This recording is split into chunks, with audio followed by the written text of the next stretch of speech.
Mm. Sana naging ibon na lang ako. Wala, maging ibon ka natin. Wala akong problemang lulutasin.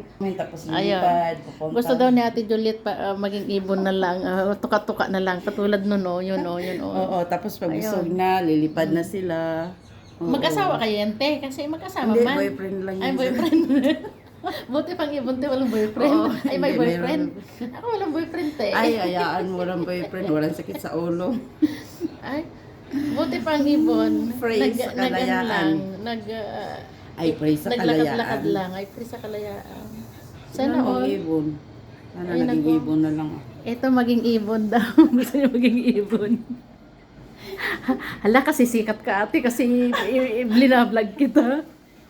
Oo, ganyan nakita yun. Mga anak ko, si mama Maging ibon kasi yung ibon, nagtuka-tuka lang. Gusto na daw niya magtuka-tuka lang dyan, oh. Ay, meron bang ano, oh. Iba ka naman na yung anak nila, oh. Hindi, mga friend nila Ay, yan. friend. Ayan, oh. Ala, nag-ano sila, oh. Hindi siya nagpasting. Ala, kaloka. Ang ibon, kailangan pa ba mag-fasting? Oo. Ang mga ibon, nandito sa harapan ng salon namin. O, diba? Ayun sila, oh. Ayan. Oh, lakad-lakad lang sila. Umuulan kasi dito sa Kuwait. Ayan. Oh, 'di ba? Apat na sila, oh. Ayan. Isa, dalawa, tatlo, apat. Oh. Ay, ang galing. Nagsama-sama sila, oh. Ayan, dito sa harapan ng ano namin. Oh, 'di ba? Nag-ikot-ikot lang sila.